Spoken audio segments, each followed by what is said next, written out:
Welcome back to the 4, this Tech on a Tuesday. A once-in-a-decade upgrade to our wireless systems is coming this year.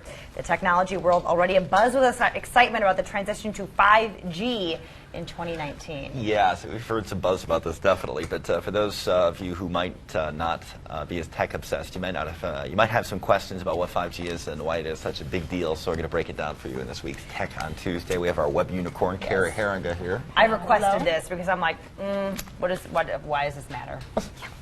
And it does matter. It does matter. It does. First, we should cover what it is. Okay. So, fifth-generation cellular networks, or 5G for short, is a set of technical ground rules which define the workings of a cellular network. This includes the radio frequency used and how things like computer chips and antennas handle radio signals and exchange data. Engineers from various companies have been meeting to agree on new specifications for cell networks since the first cell phone came out in the 1970s. But it doesn't just affect smartphones. Other devices like industrial robots, security cameras, drones, and then cars that send traffic data to one another will all see the impact of 5G. Yeah, because now there's so many things impacted. It's not just a cell phone anymore. Everything is computerized. So And 5G is going to be fast. Safe to say it's going to be noticeably faster than our current 4G, but just how fast will it be? Qualcomm, the wireless chip maker, told the New York Times it had shown peak 5G download speeds of 4.5 gigabits, but expect initial median speeds of about 1.4 gigabits.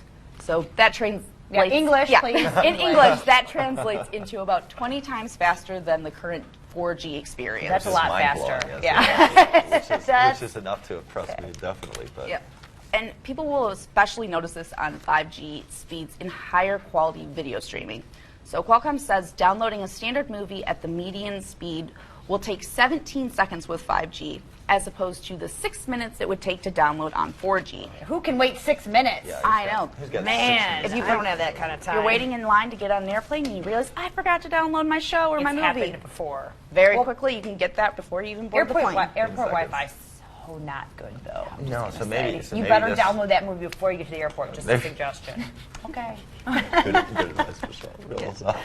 So when will we see 5G in the U.S.? While the precise timing is unclear, smartphone users in the United States should see 5G by the second quarter of this year, 2019. Okay. So AT&T has already switched on mobile 5G service in 12 cities, but right now smartphones aren't ready for the direct connection to 5G networks. Until then, companies like AT&T are going to market certain devices, so like a 5G hotspot device to funnel wireless broadband connections to nearby phones and computers.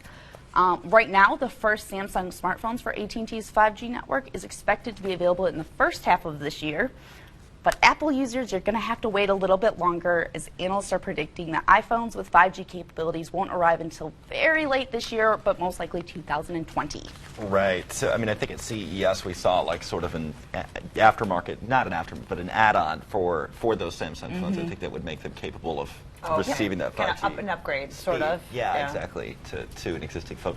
I mean, it's going to take a while to roll out to everyone, so different cell phone companies and cell especially phone around here.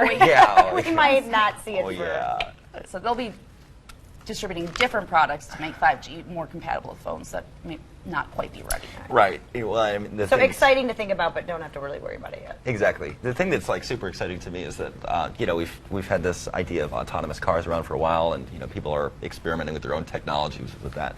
The 5G could actually make this truly, truly viable. So I mean, globally. So I mean, that's pretty interesting. I'm still where scared these towers of are set I'm up. still scared of that. It is. I mean, it is. I mean, it's definitely a step into the dark here. But I'm just old. You've got to embrace I'm the analog. You've got to I'm so embrace analog. the technology, Michelle. Analog girl in a digital Call me world. a It's dinosaur. okay. That's all right. That's okay. Well, thank you so much, Carrie, for the explanation there.